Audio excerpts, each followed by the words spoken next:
Business Insight. My name is Kemcha Doreen. This is running every day, Monday to Friday from 9 to 10. We do have this particular segment, Business Insight, where we give you those little nitty-gritty details, where we do invite in, of course, a key person to give us insight on different pertinent issues happening within the country and on a global scene. Now remember, this is more or less an addition to a different, the same topic that we brushed on last week, agricultural financing. We talked about a little bit on the uptake. Why is it that it has been on the lower side? And this is now the part 2 of that, where we will be analyzing the performance. My name is Kemcha Doreen. I will be taking you. But of course, the topic today is analyzing the performance of agricultural financing in Uganda. And to help us, give us the nitty-gritties on this, we have Mr. Richard Tugume Tuliaikayo, who is the Chief Executive Officer for Practitioners of Contemporary Philosophy. Welcome, Richard. Thank you, Doreen. I did enjoy our very first conversation last week. We did hint on quite a number of things that we didn't know so much, and I look with a lot of delight to this conversation. But just to tie it in, we do of course know that quite a number of Uganda's population is engaged in agriculture, and the different statistics coming in, of course, is that just around 6% of beneficiaries within Uganda are able to tap into this financing, and this comes into comparison with around 44.1% coming in from the Kenyan side. It is still too low, not only in uptake, but now we want to have your insight on the performance as well. How do you tie this in from uptake to performance? Yeah, thank you, Doreen, and good morning, viewers. Before I make my submissions, I also want to expand the spectrum upon which I am going to be submitting today. In my first appearance on this show sometime last week, the major focus was that I was speaking as the CEO of PCP, my consulting firm on impact investment. Today, I'm also going to wear 2 extra hats. Okay. The first extra hat I'm going to wear is being a founder member of the Uganda Agribusiness Alliance, which is an aggregating body for all agribusinesses in the country. And what it's about is about looking for solutions, not diagnosing challenges and looking for solutions for those challenges for the sector in the country. The second one I'm also going to be wearing is that in addition to these 2 things I've been doing, I'm also a commercial farmer myself. I do farming, both livestock and crops, and also truck whatever I produce to a retail center in the city that I own at a family level with my wife. And so it is in those 3 spectrums that I'll be submitting. And then going straight to your question about how do I link our previous topic to our current topic, I want to pick some key things I talked about last time that I'm going to be using as the link to today's topic. The first that I talked about that was key, that I wanted the viewers to understand, is the fact that agriculture has been struggling on the finance side because of its historical founding as a practice. Yeah. It is pre-trade, it overlapped with Stone Age, and we left it to those that were not privileged to get a formal education, largely. That is the base of it. Subsistence. Yes, highly subsistence. And then the second link I also wanted to make to that is that agriculture in itself is predominantly practiced by smallholder farmers, upwards of 85%. Yeah. And smallholder farmers are described technically as those producing on 5 acres and less. So if you understand that link of what we talked about last week, then we'll better understand how we shall analyze the performance based on that context. Yes. Yes, thank you. Do you think that it is a wild goose chase? Do you think that it is more or less, when it comes to the financing, yes, we did hint on the fact that given what you had highlighted, that it seems as if the number one challenge that is out there, especially within the product appropriateness, is more or less that it is inappropriate. One, because of the very main reasons that you have mentioned. And this, in one way or another, is not taken into context on a yearly basis. It's as if there is no particular evaluation. It is just one size fits all. You can't do this just for all. Is it, how do they ensure that some of these, even before we get into the nitty-gritties of performance, why is it that even with the evaluation or the absence of it, that some of this appropriateness of the product is not actually taken into context? Why do you think that happens? I'm going to be as honest as I can on this, and as an orthodox, because some of these things may not have are not in the mainstream discussion of this subject. And so, with all due respect of many of the things that have been said on this subject by all manner of experts and stakeholders, my unorthodox view, and backed up by analogies, by statistics, by experience, is that, let me also now borrow an idiom we're saying that also is also borrowed from agriculture in itself. There's a famous saying that putting lipstick on a pig does not stop it from remaining a pig, right? And the interpretation of that is that putting lipstick on a pig is a futile attempt to use cosmetic means to gentrify to disguise fundamental failures of something. That something is fundamentally flawed, and you're trying to use some cosmetic or superficial means to disguise those failings and posture it or present it as something much better than it actually is. So a lot of these things in agriculture have been to that level, to that attempt, where no one is, or not many people, are focusing on the fundamentals. So in my analogy, we need to focus on the pig rather than on the type of lipstick. What color should the lipstick be? Of what brand should it be? From what country should you procure it? How should it be applied? That is what we have been focusing on for many decades as a country, as a sector. And not focusing on the pig itself. Is the pig the appropriate thing here? Or should we have a horse instead of a pig, as an example? So for me, we need to, it's a rebuild of the whole thing. And I wanted to use my 1 hour and much less now to focus on the pig rather than the lipstick. Thank you. I think this is very keen. One, because whether you want it or not, focusing on the pig or the cosmetics itself, the reality about it, even as we're talking about this, is the performance is hinged on the gaps. Now, in this particular instance, it comes down to agricultural financing.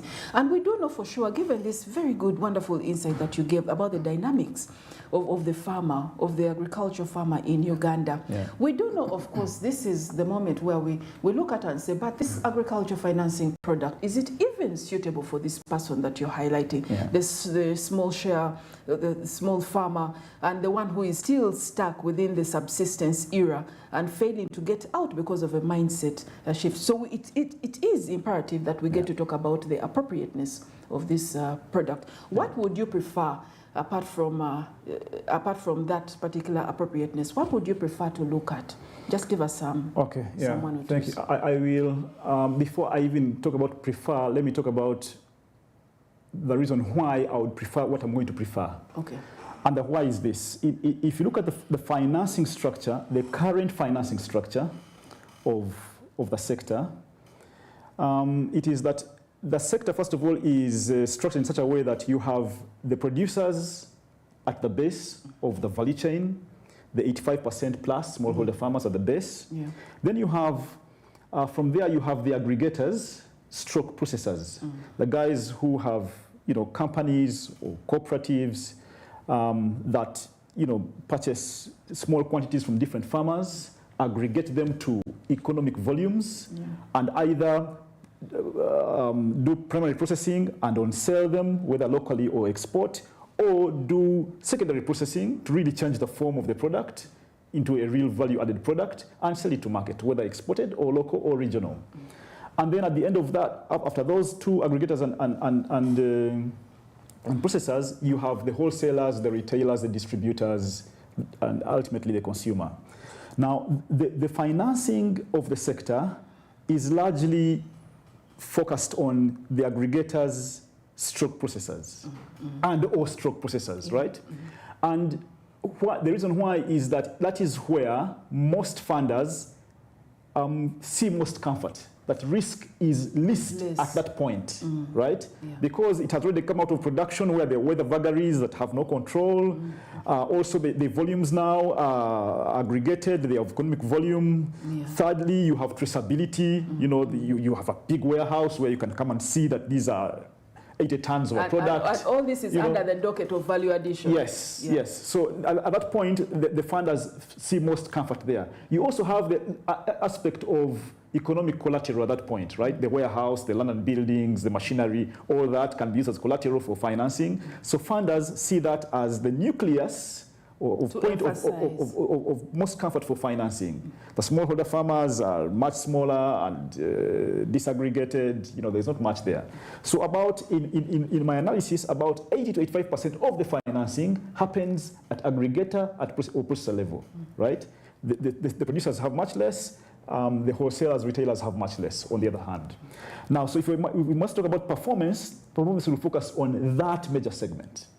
And that major segment of the 80%, again, that performance, if you look at it, again, from my experience, and I'm going to leverage 15 years of regional financing experience, impact investment, and also understanding what the banks have been doing, you will find that about 30 to 40% of all financing to aggregators to processors is what is technically called non-current. Okay. To break it down, non-current means it is loans that are not performing as agreed, as contracted. That I gave you ₦1 million, you will pay it over a period of 2 years, you will pay your interest quarterly, you will pay your principal annually and things like that. So you are out of the agreed repayment structure, that is 30-40%. And then it has levels of severity where you have outright default on one hand, and then you have those on what is called a watch list who are failing but may stabilize, you know, a little later on down the line. So that is what we need to focus on those failures. And when we talk about those failures now, we need to move into the segment of why are they failing? Okay. What could be done better to reduce those failings and make the sector more So who is taking care of the bottom 85? Who is taking care? Because clearly you're saying that all the efforts, most of the efforts are actually on the different, with the processors. Let us quantify them as the value addition, okay? Yes. The aggregators as well as the processors. Yes. And that's key, especially in the National Development Plan, not only just for last year, but this year as well, as it goes forward. Yeah.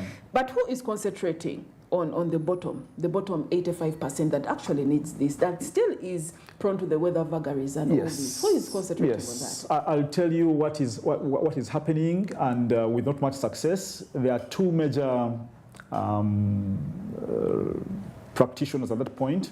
The first one are the farmers who are lucky to be in the cooperatives and have managed to put aside some money for a SACCO, an internal SACCO, savings and credit cooperative, where they save money from their returns on selling the crop over time, build a kitty of some funding, and then lend to themselves and have monthly interest rates. That is one, but it's still very, very tiny, and it's not having a foothold in the sector to really drive change. The other one is where the farmers are depending on the local loan sharks now.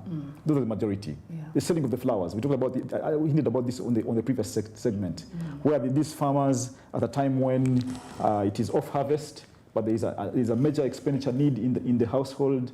They are forced to sell their flowers before they turn into fruit for as little as 30 to 40% of what would have been the value during the harvest. Yeah. So they are left to those two options, and it's one of the reasons why poverty in farming communities is very cyclical, and it's a vicious cycle that they are unable to get out of from time to time. You've had quite a number, even right now, as we are looking at different government programs come out, and they're aiming for that 85%, the bottom, the farmers. And there is, of course, talk sporadically really put into place about irrigation, about mechanization, about, of course, looking at your income structure, your strategy that you have, looking at, and the president has been very keen on this. You must have the daily, you must have the daily income, whatever activities must be looking at daily income, and then weekly income, and then monthly income, and then annually. So that basically you have a couple of different activities going on the farm. Now, is this indirect, is it a ground, is it a footing as well when it comes to the financing, agricultural financing? Oh, it's totally different, because I would think that if at all you look at some of the key exports as fish, tea, maize, flowers, cocoa, sugar, horticulture, and cotton, those particular ones are not looking at daily, weekly, yes, and that is a direct contradiction. You're not looking at these particular exports, the key exports are not looking at daily, key, and weekly income streams coming in. And then, of course, how is how is it a direct impact upon the eventual performance of agricultural financing in Uganda? I'll say this. One of the biggest limitations to the development of the agriculture sector in this country, in trying to leverage existing government programs like the Polish Development Model, in my view, two main areas. One is the failure, whether by design or default, of separating the politics from the business, where most of the beneficiaries have a misconception that government efforts are political rewards that have nothing to do with, business fundamentals, right? And that if I'm a government supporter, the government owes it to me to give me this PDM money, and whether I use it rightly or wrongly is a secondary matter, right? But that is one thing. The other one, which is even more serious in my view, is government putting these programs out without strengthening the fundamentals of creating a business mindset in the beneficiaries. And I'll give one simple but basic example. In the business that is agriculture, you cannot talk about agricultural business without talking about the word acre. Acre is the anchor word and the anchor unit for anything business in agriculture, because it drives everything. And sadly, the word acre is the most unknown thing in the sector. And across all classes of practitioners, from the most learned to the semi-learned to the unlearned, surprisingly enough. And yet, if I may tell you, the dimensions of an acre are the controlling thing in the sector. Why? Because one, agriculture is done on land. If you must do it on land, you must buy land. Land is sold in acres. Yes. So, and in buying an acre, you must know what you're buying. So, if you don't know the dimensions, what are you buying? Land is sold in plots. Agricultural land, we are talking about agricultural land now here. Agricultural land. Yes, the plots are you're going urbanized now, and a bit of urban farming, which is really petty. When we're talking about commercial agriculture, we're talking about acreage.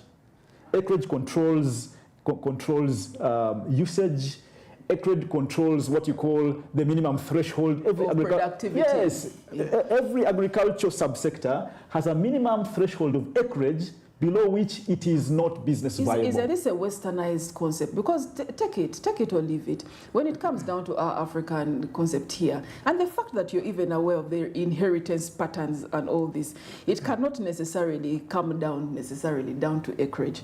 Bottom line, you were talking about what you inherited maybe from your parents. Let's talk about that. Yeah. What you inherited really from your parents is just a tiny detail of what your parents inherited. So basically, as we go along, this so-called acreage, which I believe is in one way or another, yes, standard, but I think it is something that is copy and paste. I believe people such as those who are talking about, you know, can you have the daily income stream? Can you have the weekly? Can you come in? It is because they have understood that the acreage philosophy does not work necessarily here. And they must be able to look at something that is reasonable and appealing and practical to the African farmer. Is that a wrong way of putting it?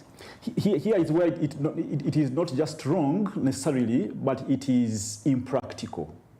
And let me show you where the impractical comes in. If we must go commercial in farming, the guiding literature in a globalized world is a literature in which the acre has become the acceptable standardized unit of reference in commercial agriculture. Yeah. Why? Like simple examples. If you go out to buy seed that you want to plant, the seller of the seed will tell you you need so many kilos of this seed in an acre. Per acre. They'll not give you your plot or your yard or your. In some villages, I've seen where they use these sticks, you know, and chests, chest lengths. That is not applicable in a globalized world. So they'll tell you need so much seed per acre. You'll need so much herbicide or pesticide per acre, application per acre. You will need so many acres to get to what tonnage that gets to what viability of business. So you must comply to what has already been. It's like you don't need to reinvent the wheel. Yeah. The world has moved on so fast that you have no time to go back and try to do things that, and remember that you're already late. You're coming to the party late. So you have no time to waste. Look at what has already worked, avoid reinventing the wheel, and move forward. Okay. So in moving forward, one of the fundamentals, as an example, I was telling you where the sector is failing, even basics like understanding the standardized size of an acre is not known in this country. The acre used in Kisoro, the acre used in Karamoja, the acre used or known in Arua, and the one known in Chigezi are different dimensions. Yeah. If you must know. So that tells you how much work we have to do in thinking of the pig rather than the lipstick, to keep with that analogy, as we build this sector here. Yeah. The fundamentals are not holding. What can be done in regards to the fundamentals? Just quickly, before we get into the nitty-gritties, what can be done even before that? You have had over different strategies, and this comes even down to business, of which this is not even very strange to you. Look at Eunice, the Yunus, yes, coming down. Why can't we have a tailor-made? Yes, we are late to the party. Yeah. It is not necessarily copy and paste that works for it. At the end of the day, you must be able to come up with your own product appropriate for your environment, environmentally appropriate, and you are able to track it out, whether you are coming in as a novice, whether you are coming in as a very good starter. Let me gamble on this. It is something that you know can work in Uganda. Can't it come out as on the novice scale and see how it works out, considering that others in India have come up with their own and they have worked on and been taken on a global context? Why can't we do that? I know we can, and I believe we can, and I know we should do it. And I'll give you one simple example that I've always thought about, of how small things could change the dynamic in very positive ways. One of the things that I have learned over the years I've been in this sector in financing agriculture is that the lenders and the borrowers have been and are still operating in silos, right? And so what typically happens is that especially the borrower, with all due respect, has little or no understanding of the dynamics of the lender. Repeat that. The borrowers of money have little understanding of the business models of the lenders, right? And I'll give a simple example of what it means. In bringing these two parties together in a dialogue of sorts to understand each other's business models and how each other's actions and inactions affect the other one, borrowers have never known that what the real effect of a loan default is in practical terms, right? So let me give a typical example. If I'm the lender and I give you $1 million shillings to borrow, and you actually default on it, and you fail to pay back my loan, no interest, no principal back, And let me make it devil's advocate, where you actually are the worst borrower, where you took the money, didn't even do what you were supposed to have done with it, and you simply ran away and hid in a cave somewhere in Afghanistan, right? Yeah. Very few borrowers, especially in the sector, having talked about the caliber of borrowers in this sector, do not understand the practical implication of what that default is on the lender, right? Yeah. And what it actually means is this, because I am privileged to speak because I have been both borrower and lender, so I understand both spectrums.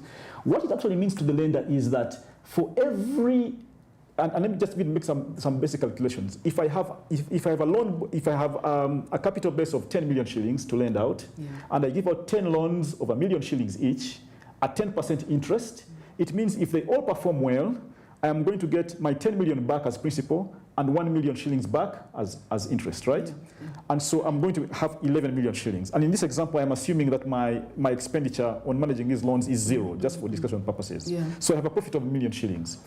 Now, if one loan goes bad, one loan of 1 million, remember I have 10 loans of 1 million shillings each, one loan goes bad, it means my 1 million interest has gone bad, and I'm getting back my 10 million shillings exactly sharp. So I'm at break even now. Yeah. I have not gained any more money. I have not lost any money. The moment I begin losing, if my second loan goes bad, I go negative. I began with 10 million. I now am ending with 9 million, right?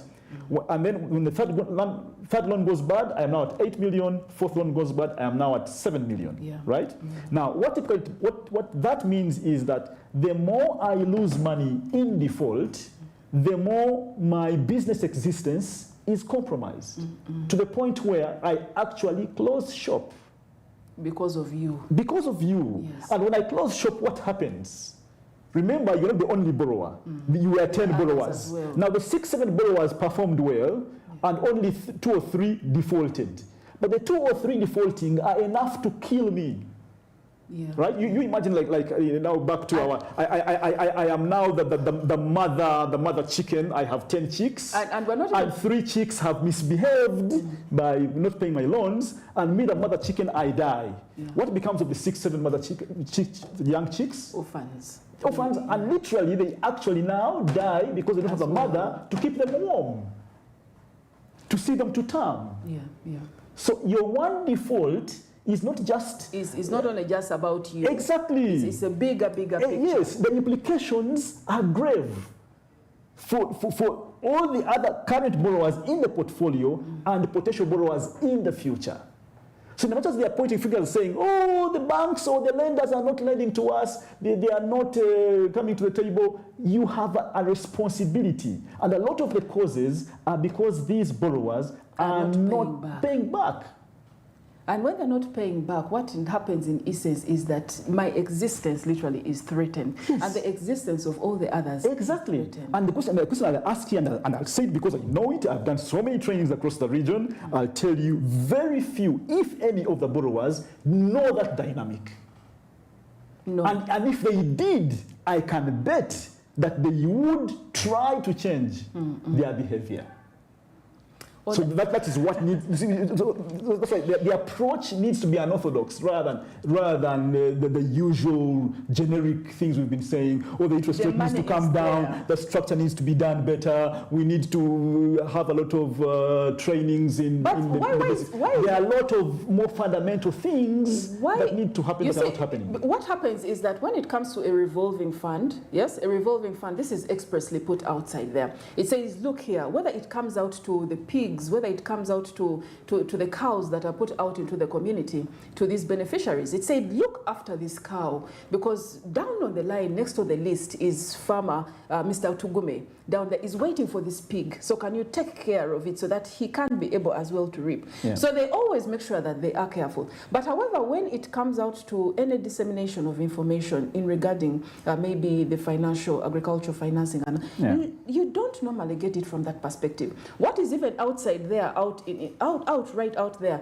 is come and get this money. This money is waiting for you, the farmer. Do something about it. But you do not get to hear of this side of the business angle that you are talking about. Should something be made, definitely, in the communication, a tweak within the communication? Yeah, no doubt. The dissemination, and it begins, first of all, and just to paint a picture of what it could be at the highest level, what you need, and I want to borrow from the political side. Sometimes you hear when we have political disagreements in the country, whether this one or any other country, there's what is really called a national dialogue of all stakeholders. You know, civil society, the religious heads, the country's elders should come together to chart a way forward for the country, right? Yes. So in the same vein, agriculture being what it is to this country, reminding the viewers about some of the stats we discussed last time, 24% of GDP contribution, 73% of the country's employment, like 85% as well of smallholder exactly, farmers. Of smallholder farmers, natural competitive advantage to be the breadbasket of the continent and etc. Yeah. We need a national dialogue of all existing and potential stakeholders, right? All speaking the same direction, same focus to rebuild the sector in ways never seen before. Otherwise we shall continue discussing the usual things that are not going to move the needle. And each person comes out with their own interests embedded. Exactly. But in one tiny example of this one, where borrowers sit in a room with a lender and they understand what it means, the practical implications of a loan default. Yeah. Because I mean, typically what happens, and I'll tell you this, in basic, with all due respect, in basic understanding of a rural folk, of the understanding of a bank, they think of this with lots of money. Exactly. That never run dry. Yes, that never run dry. Some haul of money that can never, get dry at any point. Richard, that's what it is. It is not a bottomless pit, clearly. But let's take a short break, and we will be right back with more on this discussion. Let's take a short break. My dear.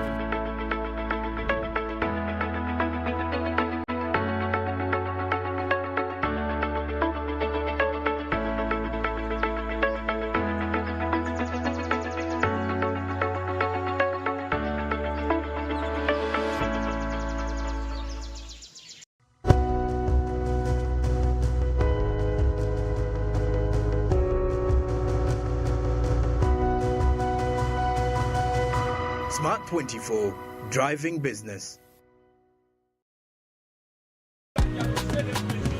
You used to tell me that I don't make you happy. All that time you would be complaining. I'll call you every day, You can now get all the Chibuzi out with MTN voice bundles. Call all networks, Kubei Dondoro. Buy a 25-minute voice bundle for only 1,000, or buy any daily voice bundle of your choice. Dial *100 *21# and select daily, or use the My MTN app. When we talk together, we are unstoppable.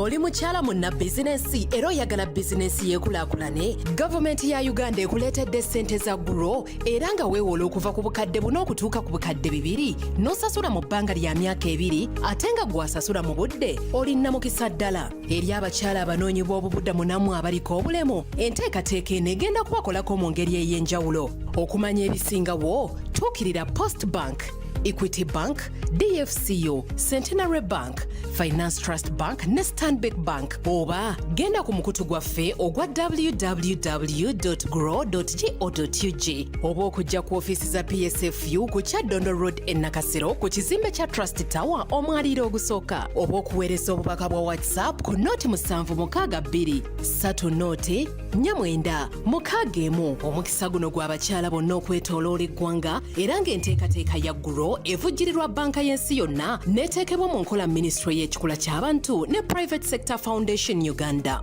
Grow, generating growth opportunities and productivity for women enterprises.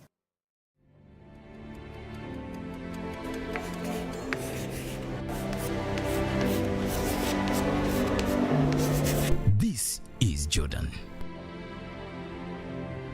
When it comes to classwork, Jordan is magic. Jordan shines. Jordan makes his peers better. Jordan is a true leader. White Star Magic family. Be a leader.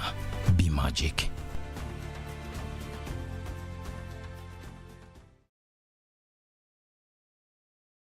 There's nothing quite as exciting as getting ready for the big game, your favorite shows, or a great movie. Except when you have an unexpected surprise.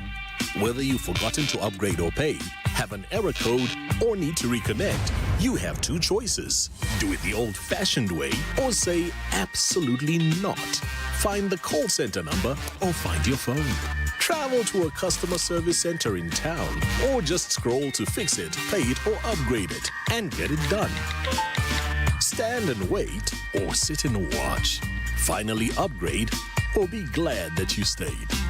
Travel back home or do it all on your phone. Maybe it's time to say out with the old and in with the new. Do upgrades, payments, error clearing and more the easy way with the MyGoTV app. Spend less time managing your GoTV account and more time doing what matters to you.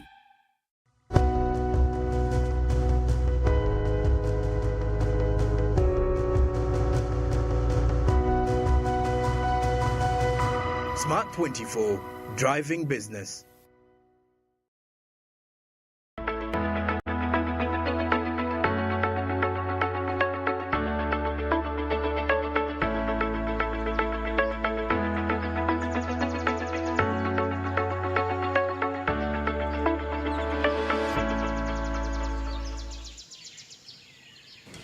Welcome back from the break. We are still analyzing the performance of agricultural financing in Uganda. Now, of course, to give us insight, we are still here with Mr. Richard Tugume Triaikayo, who is seasoned, quite seasoned, and not even just seasoned as a borrower and lender, but he's also a farmer. He's the CEO of one of the units that gets to reflect and do something about this, identify, diagnose, as well as look at some of these pertinent issues. He will give us more details. But you are also part and parcel of the, as a founding member for the Uganda Alliance?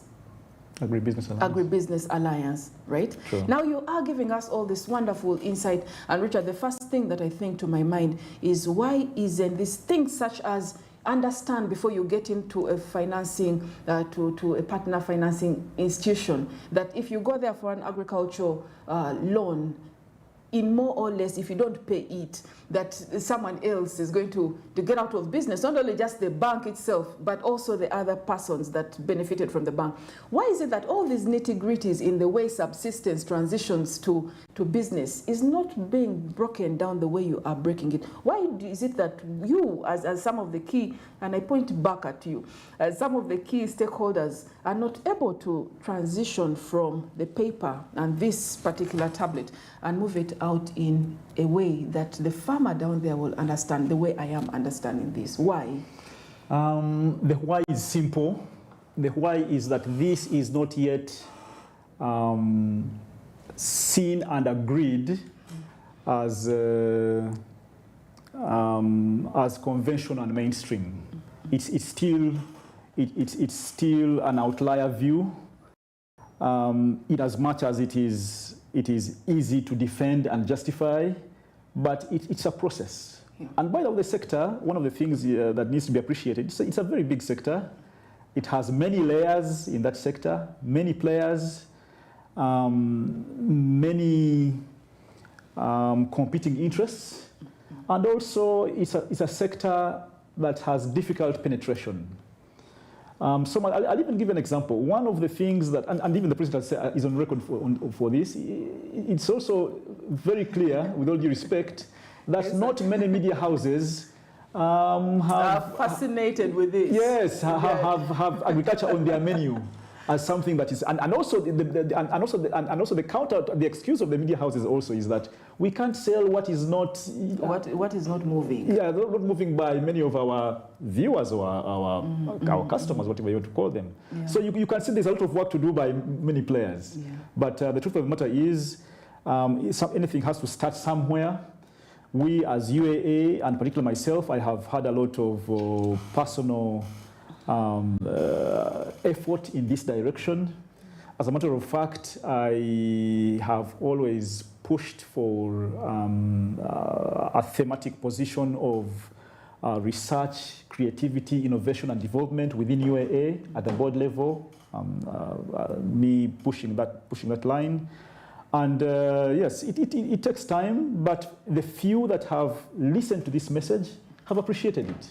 So we are hopeful that the fruits will come to bear, but we're also not lost to the fact that it will take a while. Yes, it will take a long time and a lot of heavy lifting to get there. What are the stats so far, the statistics on the performance? The performance. Is it so bleak? Yes, it is. As of now, it is bad in lending terms. So bad so that, the basic stat is about 30 to 40% of all loans in agriculture are non-performing or outside of the agreed performing structure. Okay. And about 20-25% of those actually end up in complete default. 25%? Yes, complete default, where the whole loan fails, nothing is paid back, and loan goes bad 100%. And like I said earlier in the few minutes before the break, was that in itself has threatened the existence, and some borrowers in the sector have either downsized their borrowings, others have pulled out, and others have completely left the country to other places where they believe the risk rate is much lower. I do know. It is clear. I do know at least two right now, two agribusiness consultancy firms, and that have been within Uganda for the last 2 years that have closed shop within this year, just closed shop within this year, and some of them were actually working directly with the farmers and then coming up to the aggregators as well, but straightly starting with the farmers as well, and they've closed shop and said Uganda's scenery is just not working when it comes to that. So what it is that bad so far as we talk. And some of the issues, like you had already mentioned from the very beginning, it is because definitely it is the way in which this message is being put out there is wrong. There is a lot of patronage, a lot of conflicting messages when it comes down to that lack of harmony, really. Yes. The politician will come out and say, please, you cannot suffer here when your parent fought in the bush war. Yes. Go and get some money from the development, from this bank, so and so. Go. So by the time this person is getting there and saying, I am a dairy farmer, I have these lovely horns, long-horned cattle called ABCD, my darling is there, even shows you a picture. They are coming for this loan actually with a lot of self-entitlement, and then the recovery rate for this particular loan will go downhill. Now, the bank, of course, having this sort of like sometimes a lot of politicking in about, will not say no to this particular person. What are some of the other reasons? Let me try to break it down into some basics. Now, loan failure itself has two categories, and I'm going to use an analogy. When you and the viewers, you're familiar with when you have a plane crash. A plane crash is quite rare, and when it does, it makes a lot of global news. And when the inquest is being done about what happened, what caused the crash, there are two broad categories that are talked about. Either it is man or machine, in summary, right? Did the machine fail or did the man fail? Man being, of course, the crew that were manning the machine. Now, in loan default, using that analogy, the two segments of where the loans are failing are either man or machine. The man being the business owners, who in many cases in this country, you have business owners who are also the managers. We call them founder-owner-manager syndrome. Is the most common structure of what happens in the business in this country. And the second one, about certification, the business fundamentals. So those are two broad categories. Now, when you further analyze in terms of the failures of the 30 to 40% failures, the biggest failure is more on man than machine. How? Right? How? It is more of the value system and the soft skills of the individuals running the business that are a cause of the failures rather than the business fundamentals. I would think it would actually be the other side. No, unfortunately not. Unfortunately not. How does this come into play? And what I'm talking about, and again, to further qualify my statement, this is happening more on the side of the aggregator stroke processor, where the biggest borrowers are. At that point, man is failing more than machine. The reverse happens when we go to the producers at the smallholder level. Yeah. The machine is failing more than the man. Are we together? Okay. Yes. Okay. Yeah. Why at the business? And you can appreciate it very, very easily. Yeah. At the smallholder level, the business fundamentals of size of the land, quality of the land, registration, weather vagaries, all that, all those things, the pests and diseases. Yes, right? all that will thwart. All those are more threatening of the performance of the business than the man's caliber, than the farmer's caliber, even when it is not necessarily the best. But the business fundamentals are much weaker, much riskier than what the quality of the man is. When we flip it to the aggregator stroke processor, remember where the most loans are, like I told you earlier before the break, there man is failing more often than machine, and by far, almost like by 4 to 1. Tell us how this happens. The how is very simple. The failures of man over machine at the aggregator processor level is from a soft skills and values perspective, where, and I'll just pick some examples. There is, for example, a dynamic called the African tax, where you as an entrepreneur, you own this company that's aggregating, and you have taken on a loan of $1 million.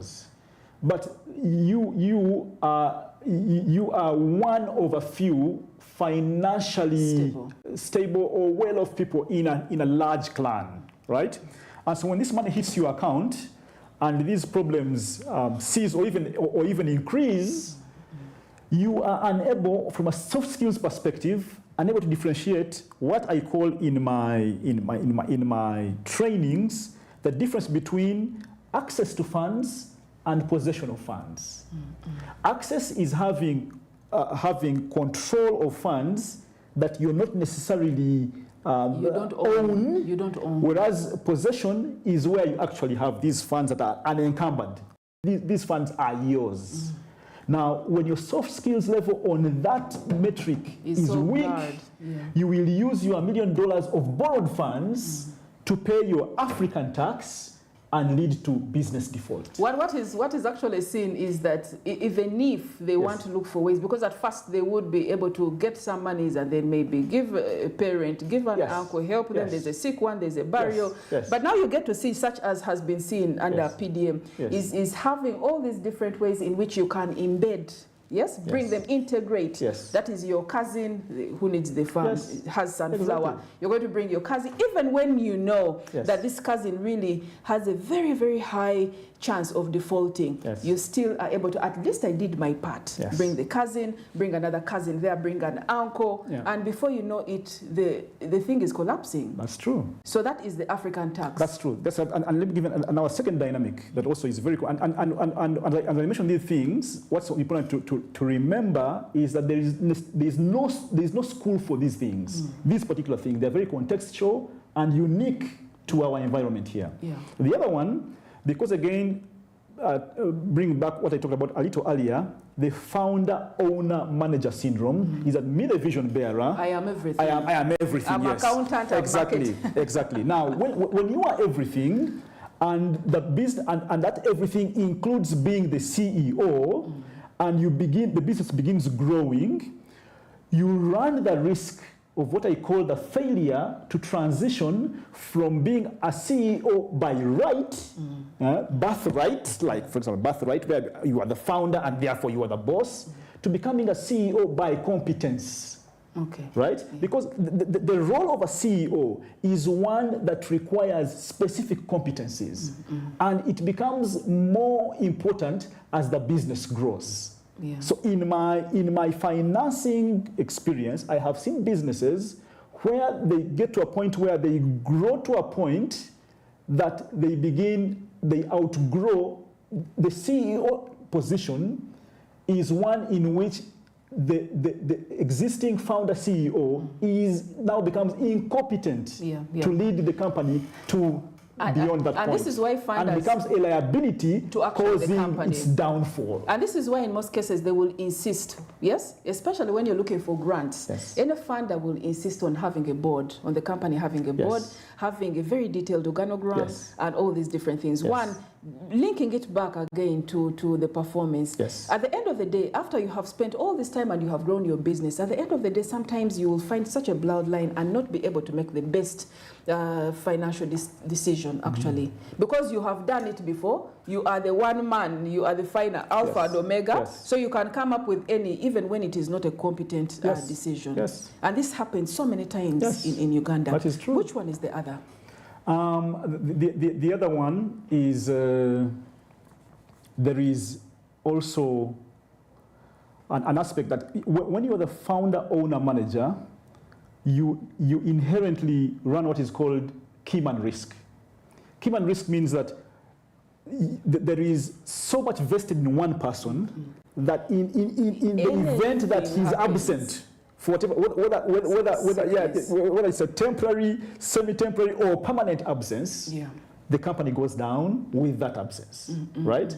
And so what does it mean? It means that the founder, owner, manager, during that time where the keyman risk is absolutely high, they must be alive to the soft skill of self-preservation, which simply means this, that you must be inherently conscious of moving from the instinctive interest to live longer and transitioning to the commitment to live longer. And the two are different. They are very different. Everyone, the normal human being, before we short circuit and those who commit suicide, those are exceptions. But the normal ones, we have an interest to live, right? Interest means, I wish I would get to 1,000 years. That's just an interest. But not many of us are committed. And committed means sacrifice. You know, you do what is necessary. Live out all those different things. Eat well and do that. So the commitment is lacking. The commitment is lacking. Now, in the business sphere here, those founder owner managers in that phase where it is unavoidable that they be founder owner managers because they are shoestringing, you can't afford to have a board and all these departments and blah, blah, blah. You must be alive to that soft skill because your absence is fatal. So you must do what's necessary, and it's inconvenient. So you leave all the nice, delicious foods that you know compromise your health. You avoid the processed sugar. You avoid alcohol. You avoid the cigarettes. You avoid anything that compromises your life. But you are applying it in the business sense. So ask yourself, how many founder, owner, managers of ours in this country appreciate or know that soft skill? And if they did, what school is there that actually teaches it? This. That is what the challenge is about.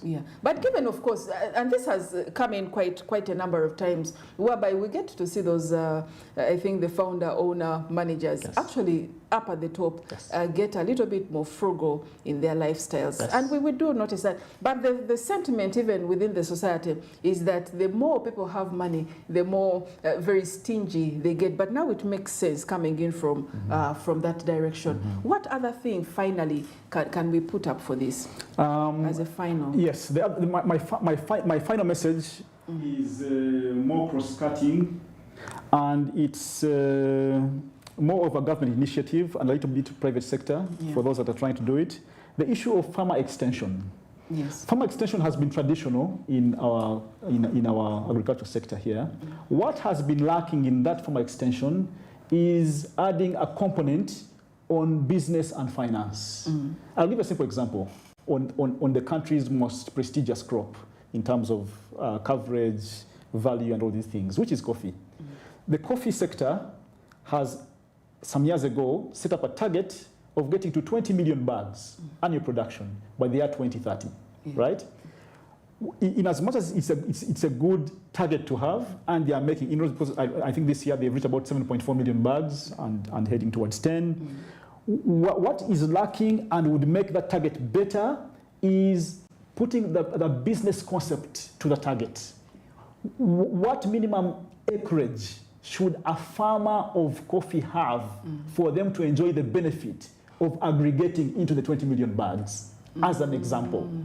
How are the farmers being protected in advance of the price risk challenge of coffee when it will happen? Right now we are enjoying price highs over a long time, but those price highs are going to come low tomorrow or next week or next year or never.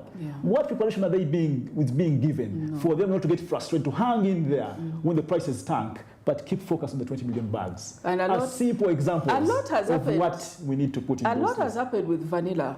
Yes? Yes. A lot has happened with vanilla. I know. And still, even with the coffee right now, you still have quite a number of skeptics that are saying, okay, yes, we may be reaping, and you have lots and lots. It is okay right now, but wait for that time. That time is, and this is what happens, unfortunately, with the agricultural, you know, this up and down. But let's even talk about, just hint on this, the way this information is really put out there, the behavior change, the communication is really, really wanting. When you come up and say, talk about those particular thresholds whereby you have to meet to be able to live comfortably.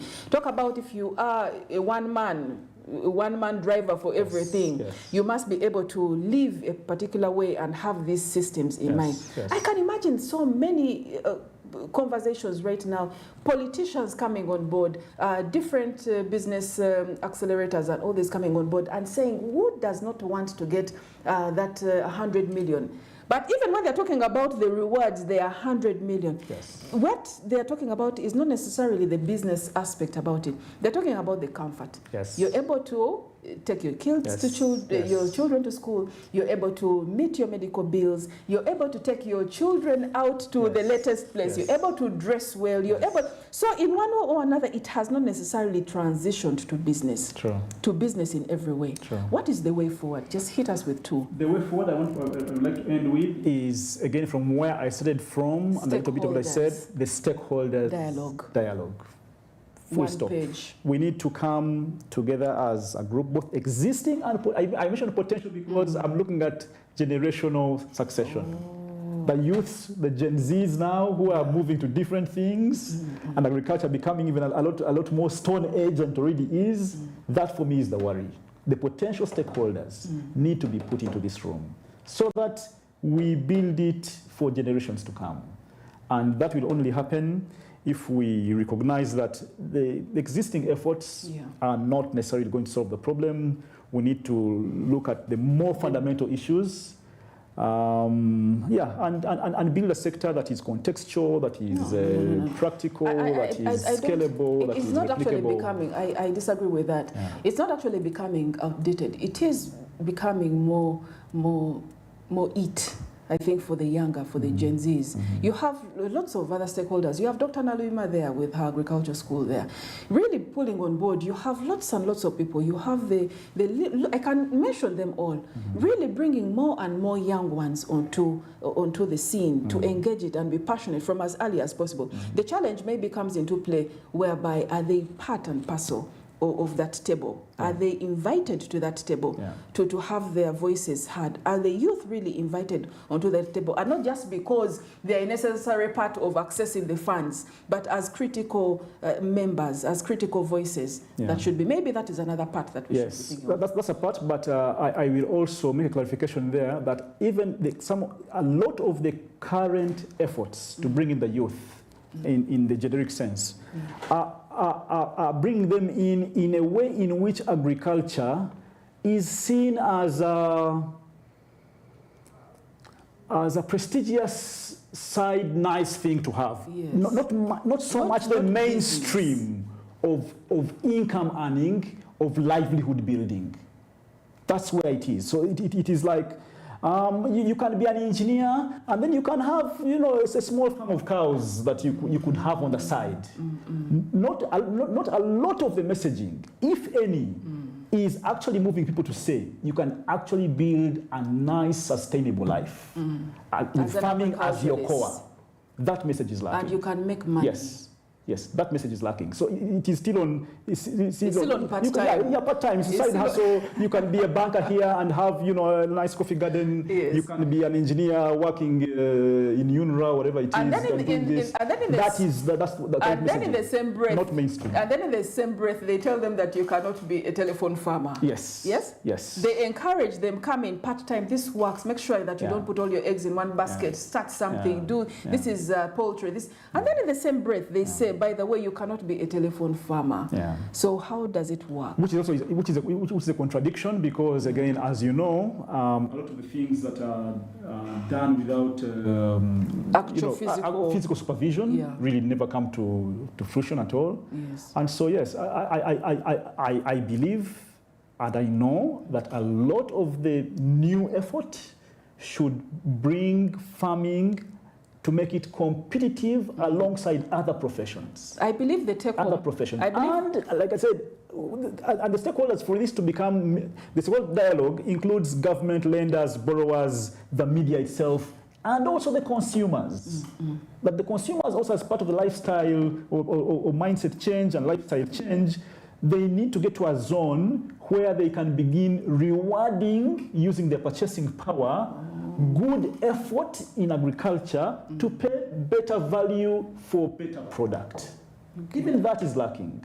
So it's a very it's a big thing. Wide spectrum. But it can be broken down. Yes. To me, my take home is really to even when you are preaching agriculture, when you are preaching about this financing, when you're talking about it, let what leads the preaching be the business aspect, and not necessarily all this. We know that we're talking about improvement of quality of life of Uganda.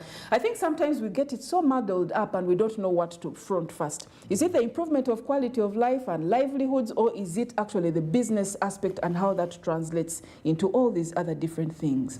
This has been quite insightful. What is your just in 1 second that we could, as we sign out? My 1 second I want to end with is that anyone out there who has been sitting on the fence trying to jump in and they are worried, anyone who has been a practitioner and they are frustrated about the future of the sector, my message is simple. The sector has a bright future, and the future of this country is a successful sector.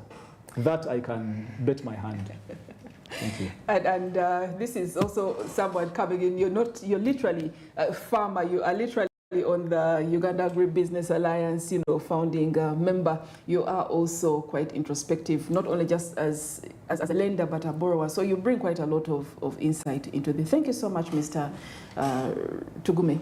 And we have had on today's session of Business Insight, we have had, of course, Richard Tugume Tuliaikayo, who comes in really with Season Insight, giving us, let us know about what your opinion is on this particular insight, talking about agriculture financing, the performance of it, therefore, and of course, talking about these intricacies, the complexities that continue to thwart it in Uganda, not only in uptake, but also in performance. That is quite a delightful conversation. Thank you so much.